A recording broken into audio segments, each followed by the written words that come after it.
Batata nanga ba mama nanga ba congolais bisika nyonso bozwami na monde entier. Nazali na ye na poko na lelo po to solola kaka ndenge to solola ka concernant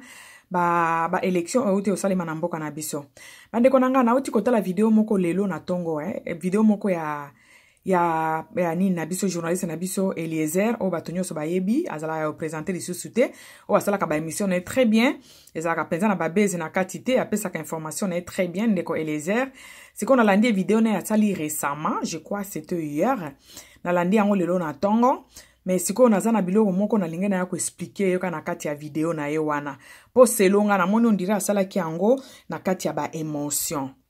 Au moment où j'ai pas compris asala ka ba émission bien, mais vidéo wana on dirait asala yango vraiment na kati ya ba émotion. Alobi boy. Bobo kota ele yango peut-être boki ata ko tindela lié ya nini eko sunga biso kaka biso nyoso pona ko faire avancer les choses dans notre pays. Eliezer alobi tozaki na bopoza mibale moko na bango aleki likambo eza nini ya bande ko lobango na bande pe ko landa ya avato le kakutu na ba élection le bazaki na ba propagande na bango abande loba tozana mibale aza ni pour Félix Tshisekedi te Félix Tshilombo te ni pour Martin Fayulu te ye azaka ka oya ko gagner ye wana. Et puis aye ko expliquer ce qu'on a vidéo wana bande ko lobango biso sopeto bando yo kango ezala pe bien biso sopeto bande ko raisonner bongo moi même na bande ko raisonner kaka bongo ndenge alobaki. Et puis vidéo asali récemment awa lobi Tshilombo aleki Félix Tshilombo aleki pourquoi tozo tia bakal batika ye aba asala si ya à lui reprocher toki ko reprocher ye mais totika ye asala po bitumba to bundi makasi ndenge ni toki ko telemela ye ndenge wana eza lokola toza ko arrêter bitumba oyo isi obundami totika a continuer parce que ba raison ya pesi place on a lingina ya ko expliquer ndeko na biso ya mobali Eliezer on a respectaka mingi un journaliste on a tala vraiment on a lingi ko weba makambo ezo leka na Congo alobi papa nanga olobi place moko awa olobi l'air musée ayaka musée Laura Désiré Kabila. L'air musée Laura Désiré Kabila ayaka c'est loyo olobi asinyaka ba contrat na bato ayaka na bango ba Rwanda soki na banani wana asinyaka na bango ba contrat mais l'air akomaki na Kinshasa bato nyonso bayeba ke asali déjà ba accord na bato wana mais Tshisekedi papa Etienne Tshisekedi malgré ça ayambaki ye nanu malgré ça Etienne Tshisekedi ayambaka ye alobi boti kangana solola na ndeko na ngai alobi boti kangana solola na ndeko na ngai exemple yo pesi yango lelo kona el tindi na sala video oyo sikoyo alobi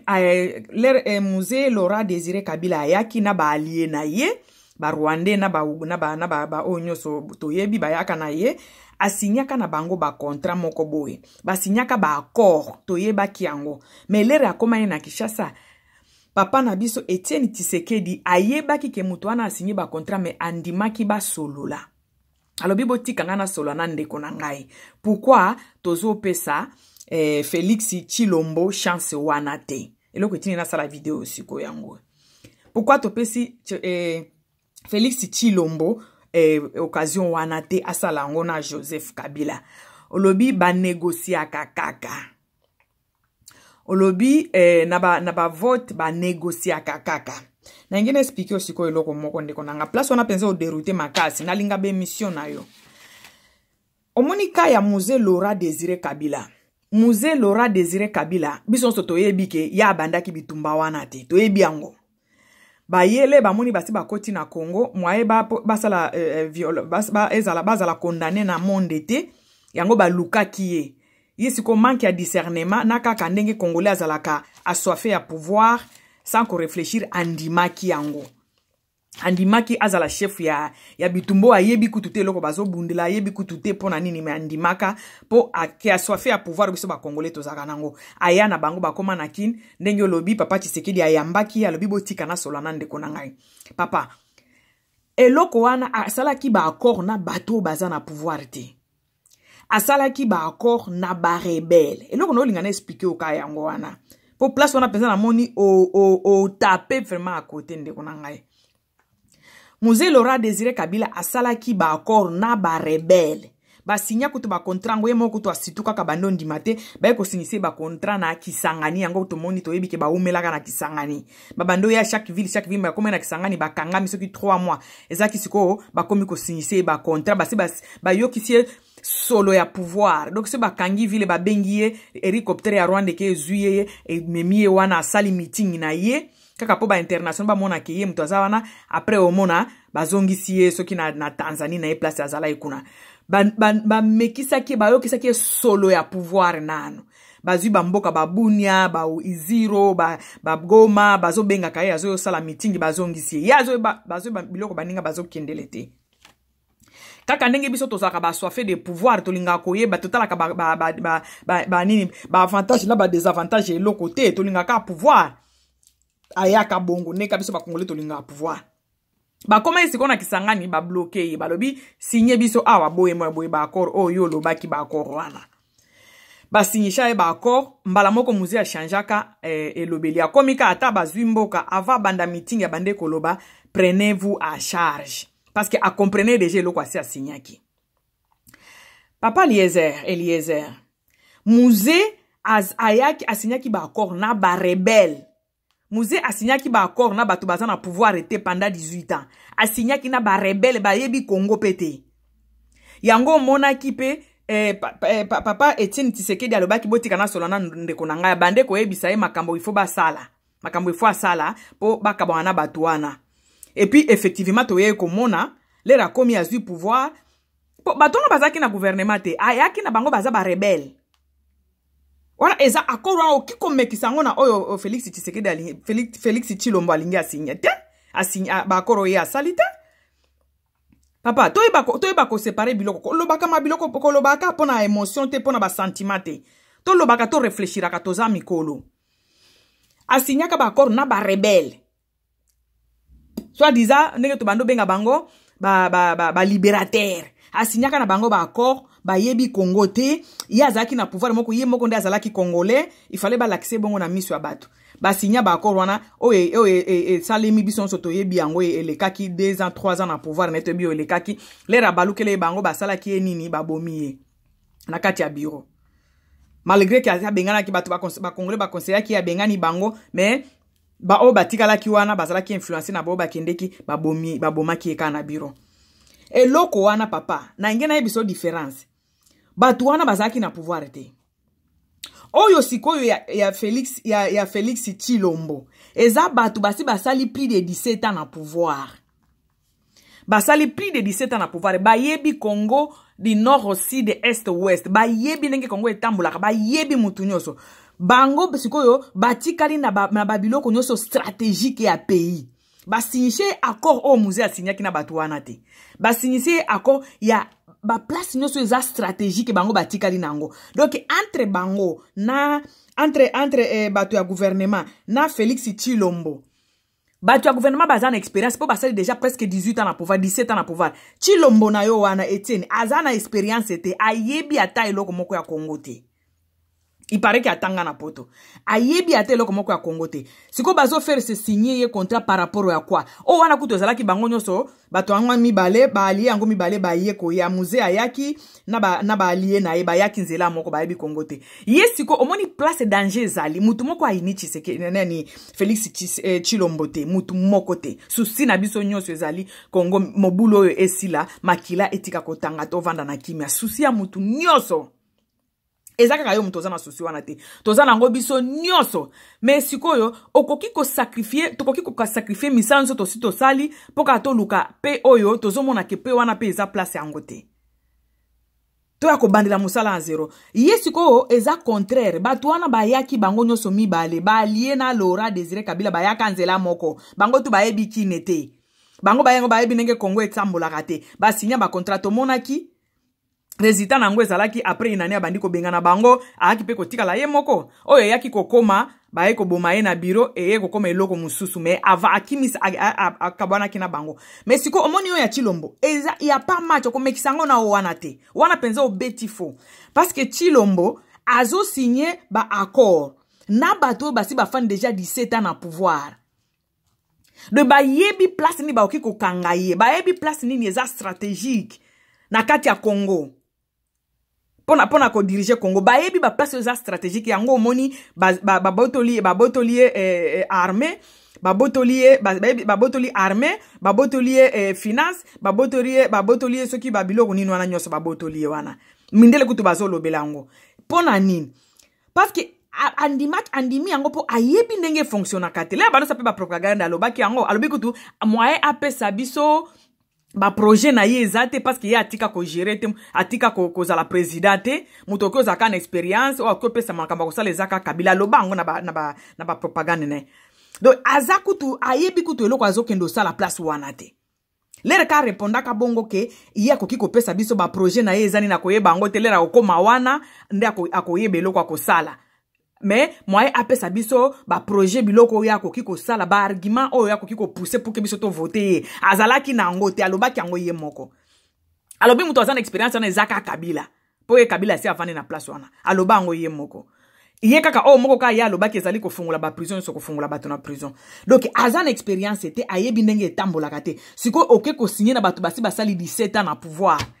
mais wana signatiro omoni signatiro wana na signatiro oya musée eza ndenge moko eza des choses différentes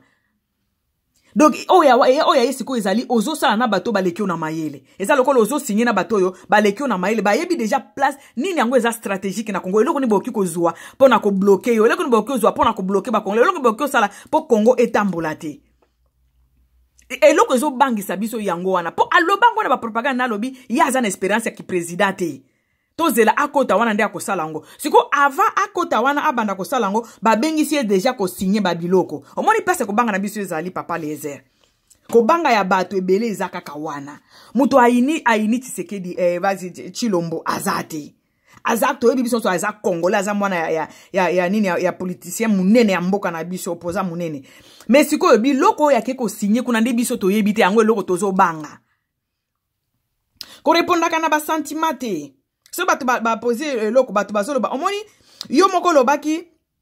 olobi top ozo pousser ana une petite réflexion une petite analyse ya muke ozo sala réflexion muke ozo sala bando lo bato tikela eta asala toko tikela eta asala ndenge ni lere asia keko signer biloko biso to yebite et puis na ba substitution ndenge tozo yoka apesi déjà armée apesi finance apesi soki eloko nini apesi parlement siko papa azakutu na ba parlementaire ba kokite po ba voter loi kuna na kati yo za na bato okokate oko voter ngo ndenge nini eza lokola muto atekiti eza lokola muto ateki mboka po biso to souffrir bato ba souffrir ebele bazo bunda ba combattant bino boyebi malili ya poto te bato bazo bunda butu moi lelo ya kende ko signer biloko to yebi a signer te ba économie ba tie wana donc to yebi biloko a signer te ko banga na biso eza wana po ye moko aprouva ki biso na propagande ke ayebi na ndenge président etambola te alobaki yango yo moko lobi ozo pousser réflexion na omoni réflexion na analyse no wana ngana zu yango boy eza analyse moko osali yango sous sentiment to sous émotion moko boy osali yango sous émotion parce que Musée Laurent Kabila babiloko asinyaka na ba allié na e ba Rwanda yaki na bango na ba Rwandais na ye mutu moko azaki na pouvoir azala été donc ekoke kozala nyoso azala kutu maele ekoke kozala nyoso ni les sans effet les ya komi na pouvoir parce que asinyaki yango azala no président. Mais si koyo mutu oyo Félix Tshilombo asbiloko ya asigné na bato baza na pouvoir asigné na bato donc biloko no sa ko signer wana ekozala na ba effet na ba impact sur nous parce que asigné ngo na bato baza déjà na pouvoir asigné ngo na bato ba yebi Congo koleka et po ya lobi ayebi ne problème ya Congo te il faut azala na président muto ayebi yango eza Kabila ndenge ye moko alobaki et loko ezo bangisa biso yango wana papa nanga siko ezate ke tozo contre ye to tika ye asala toko tika ye asala ndenge to yebi biloko asigné te toko tika ye asala ndenge lera si apesi parlement mobimba toko tika ye asala ndenge lera si apesi défense mobimba siko donc toko continuer ka ndenge chiluba soki chibala asalaka chibala soki chibala aza wana premier ministre auta na IDPS asalaka nini batu kombe ba uta na IDPS ba koti kuna bobito biso to kende ko buskile ba sala nini ba politicien combien ba uta na IDPS wana ba kota ba parlementaire ba zana parlement ba sala kanini ko banga na biso ezande wana aya pe ko sala ka ndenge ba chibala soki bazo sala pe kuna bazo sala eloko te Parce que problème na biso ezani. Problème na biso ezalaki gouvernement oyo ebima mobimba mutu moko ayebisi yete pona landaki na video no wana ozoloba bon bolingaki ayebisa Kabila te pesanga pouvoir na ko tio na prison na ko boma mutu moko ayebisa Kabila tie na pouvoir aboma eti ezande asala stratégie asala nde ba stratégie o baninga basala mais ya lobi ayebi na eloko te siko toko tie na pouvoir ndeni mutu ayebisi ete ayebisa Kabila ki akoboma ye mais problème ezali nde mutu soki ya sika po batu ba vote oyo ba vote pourquoi po balingi changement batie place ya zawana na biso ko répéter na ebiso papa Eliezer soki penza mutu atindeli yo nini oyo mutu atindeli yo video nanga oyo répétez avec moi nous voulons les changements répétez vraiment eloko wana. Le problème ya biso ezali mutu aza contre baluba te. Problème ezali nde tolingi changement. Eloko oyo ezalaki na otosai nango 18 wana. Batu bazo kufa na este mikolo nyonso mutu aloba te. Bitumbe sila ate. Ata soki boza na papa na bino na ndako. Soki azoko kalisusu te bo sani. Madame bo se plata mama bala mobali mususu pota musu boko pema. Problème na biso ezali nini? Ye ifalaki ayebisa biso ke akotia changement. Mais le razoloba Kabila azali ennemi na yete. Ba vote ka provisoire comme le Kabila eza ennemi na yete akomi collaborateur. Papa Eliezer loba simananga loba nanga nzela moko Kabila akomi collaborateur ya Félix Tshilombo. Batu ba vote ye ndenge bino bolobi to ba vote ye wana batu ba vote ye pona changement mais yesikoyo mo wana changement atangi yango kutuna kombo na munoko na ete alobi akomisi Kabila collaborateur na ye. Na hebito soki bozo comprendre place wana. Place ezo pesa batu kanda yango wana parce que batu babundi tolingi to fotaki batu msusu pona changement. To votaki pona changement donc tolingi différence. Tolingi vraiment batu ba pe manano pona changement batu ba se mobiliser comme on ndenge batu bando kende ko voter wana eza pona changement. Lera leka ki mutu aloba ke lokote e u melite ye moko asali discours abandi koloba Kabila comme collaborateur na ye au moment où batu ba voter ye pour gouvernement wana toza kutuna po mena Kabila te gouvernement wana po Kabila yiba ye moko te bango nyoso ba kende nano pembeni batu mususu ba gérer ndenge zalaka awa na ba poto bango ba kende nano mupanzi batu mususu ba gérer. Donc, au moins exemple, on a pesaki ya musée Laura Kabila na Tshisekedi ndenge basolola ki Tshisekedi alobiki boti kangana solona ndeko na ngai. Eza il y a pas match na eloko Félix Tshilombo asali na Kabila. Eza il y a pas match. E kokani ata mukete ya ke ko signer ba biloko ake ko signer ba accord na bato ba gérer ka bazo gérer mboko. A signer bango ba accord ke ba bimate. Or batu ba vota ki e po gouvernement wana na makamu nango nyoso ebima ekende na no mopanzi. Ozo comprendre pas problème ezali. Ozo comprendre pas problème ezali. Donc ba vota qui est pour na changement. Exacte que pour na batu wana ba vanda na Kinshasa ba koki ko influencer les batikali na armée, batikali na finance, batikali soki na parlement. Ba nini na démocratie. Ba loi ezala ka voter na parlement. Makamno ezala ka voter na parlement. Siko soki ye atikeli bango yango. Siko to voter pour na nini? Aza wana pour na nini? Akozala ka lokola premier ministre tozane wana ya étiquette. Mutu aza contre yete, mutu moko pe alobi makambote ke o nini te.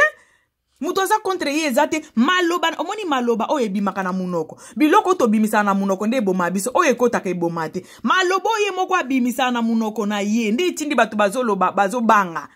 Et puis tout le monde ya IDPS kombi bakenda na gouvernement wana. Parce que problème ezali mitu ya batute. Problème ezali de régime wana mobimba, il fallait baza bande kona biso to boite. Nengi bino bolobi baza bande kona biso to boite pon de kona mutsuka zo bomande kona ya zesu nde kona ete. Kaye na Abel baza isu bande kote po abomaki kaye abomaki Abel. Ndenge bolobi baza bande kona biso to lobi boy. Bango ba kende nano pembe. To lingi muto ya kotila biso nano bango pembeni. Muto aza na problème na Tshisekedi na Félix Tshilombo azate ndenge bino boloba toza problème bino boya ko bunda awa mais to bundaka awa na poto to makambo pe ya poto influencer makambo bele kuna na kin Papa Eliezer répéter na nganzela moko to lingi changement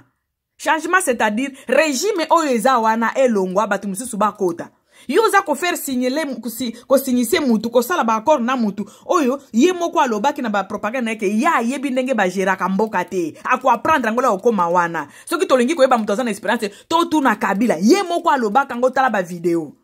siko mutu wana kaka ava pe aleka azo experience oyo alingi azwa abandis akesko ko signer na mutu wana aza 17 ans na pouvoir donc aza na experience déjà ayebi ndenge ba géraka mboka ayebi eloko nini ekoki ko bloquer oki ko bloquer ke makambo nyonso etambola tenenge ba bloquer ango boye pendant 17 ans siko mutu wana ke ko signer na ye sans ke batu bazala signer ne ka ye moko bino bolingi batu baloba te ndenge nini mboka ngo nini yango to ko avancer boye ndenge nini mutu aza jaloux ya mutu azate batika ye asala pona na nini akosala ka ndenge ba premier ministre na basalaka sous contrôle akosala ka kozala étiquette alors biloko biso tolingi te yango wana tolingi azala étiquette tolingi mutu oyo akotiela biso nano bato wana bute nango bango nano dehors ndenge muzi abando yemba to bute ba ennemi nano dehors comme ça to bandi sikoyo to bandi na mutu oyo akondima ke Kabila azala collaborateur na yete donc akoki kozala collaborateur na biso te gouvernement na oki ozala collaborateur na biso te parce que banyo kwami batu bakufi combien plus de 8 millions de morts yo zolo basikoyo bazo botika ye asala nini asi signé ce qui a signé nikuna biso to yebite e koleka musée a signé ki musée a sali combien d'années na pouvoir 3 ans ba bomiete yo siko lingi musée kuto batu wana yaki na bango bazaki ba rebelle ba collaborateur na yaki na bango kuna to bando benga bango banane soki ba Moïse to bando benga bango ba Moïse baye ko libérer biso ba libérateur bango nyoso bayaki nzela moko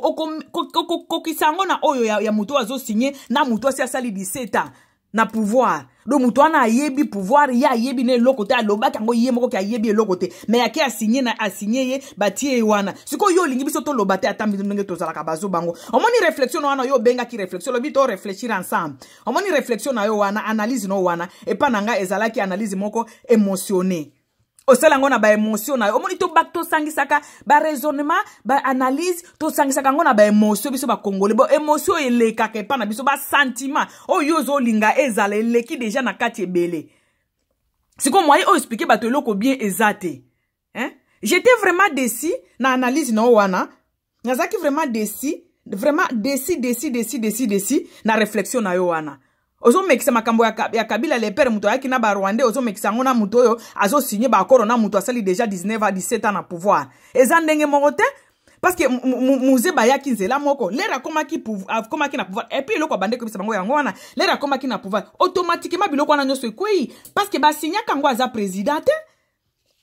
mais oyo ya azo signer na mutu aza déjà wana aza président donc onyoso bako sala et ko sala considérer parce que a signé na président en place président azo sala président o azali actuel là azo sala pour l'instant il est là c'est lui qui signe tout c'est lui qui gère tout qui gère le Congo au sali na ye donc o biloko bo sali na ye wana e ko sala reconnu parce que aza na pouvoir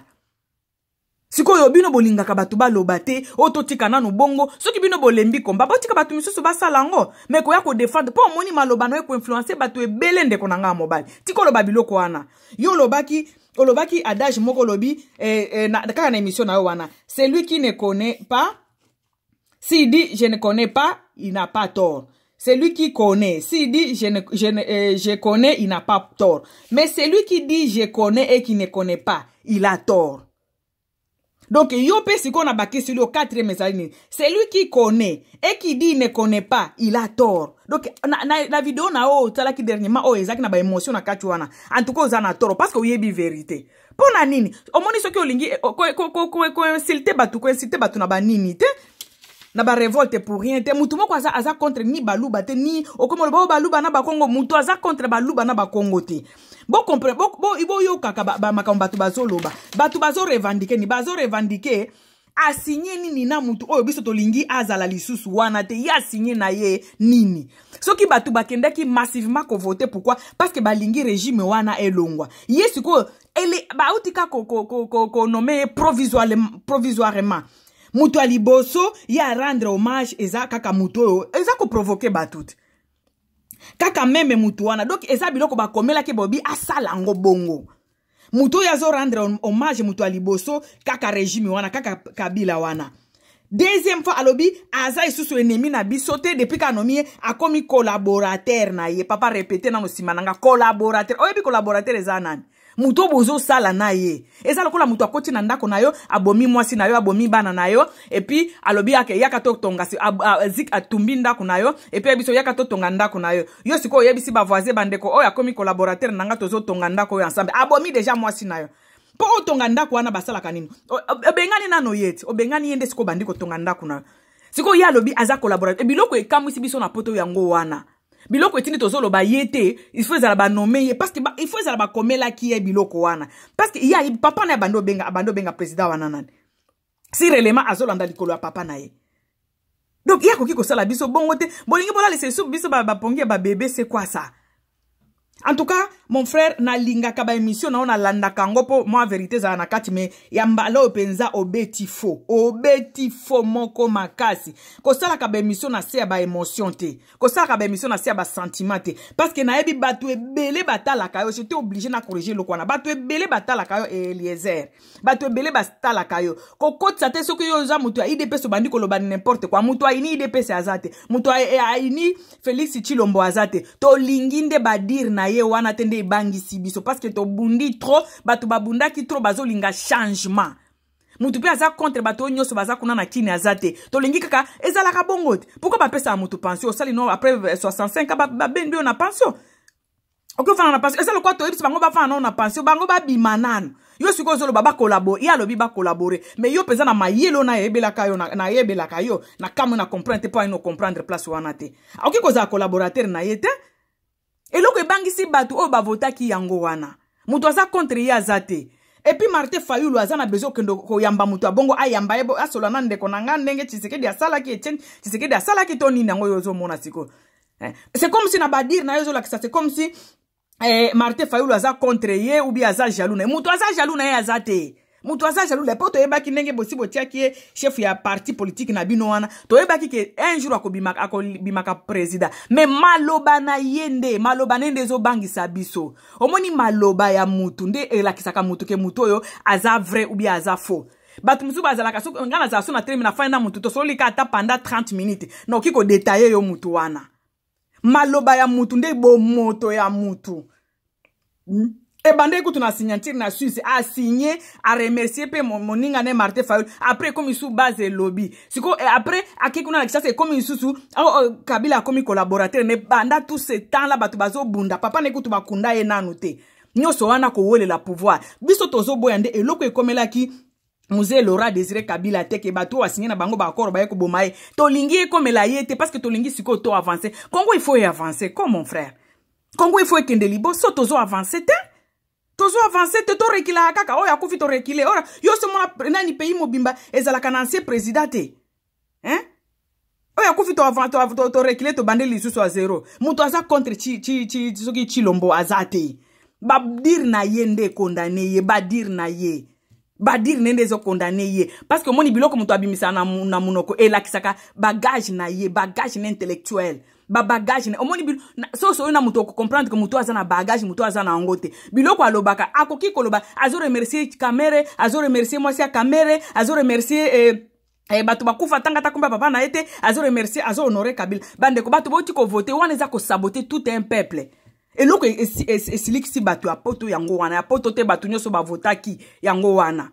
donc biso siko to lingi muto to votaki nde batia yo siko zo lo basoki n'importe quoi comme isinga vraiment la sepelaka na ba mnina ba émission na yo mais o wana penza obeti faux obeti vraiment fonde kona ngai obeti faux biloko mi balano ko comparer yango te ba koro wana mi baloko comparer yango te muto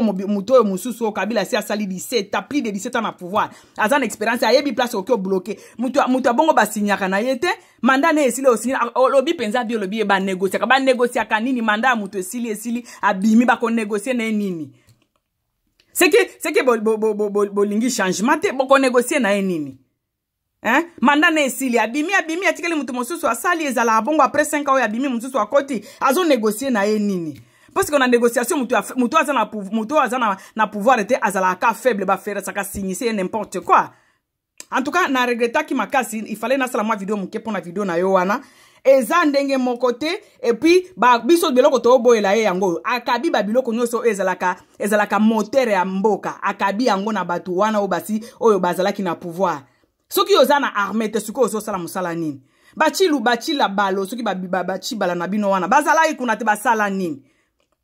donc problème po mutu asala wana soki bino boyebi yango te po mutu asala bien place wana il faut na no gouvernement na bango tu babima nano bakena no pembeni mutu mosusu aya bandi ko sala ese loko ko expliquer combien de fois bolingi to loba combien de fois mutu asa contre ye azate maloba na ye ndezo boma ye maloba na ye moko azo bimisa na munoko ndezo lakisa biso ke nini na mutu kuna ya quelque chose qui ne marche pas bien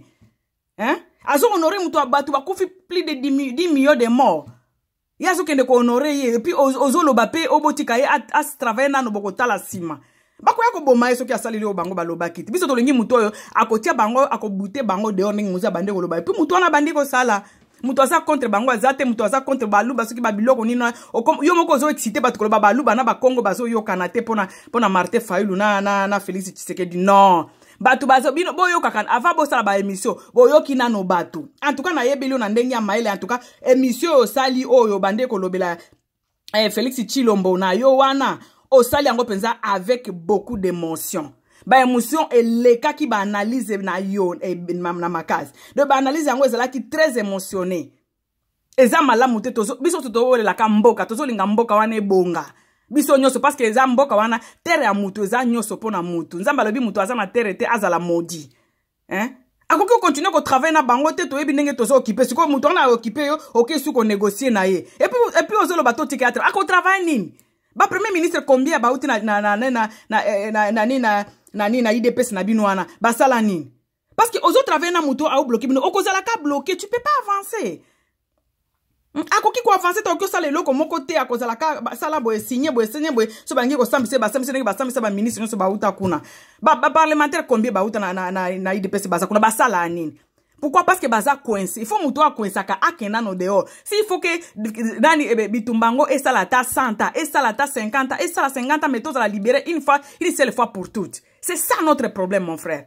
Natiki na kati na ngai. Je voulais t'expliquer ça. Bato bande ko nanga bolimbisa ngai. Muto penza ayebiki akoki ko solana Eliezer atindela lien oyo. Atindela lien oyo. Po biloko ba aloba ilelo penza na tongo ekamwisinga. Botindela lien oyo. Merci beaucoup. Nzamba tiko batela moko na moko na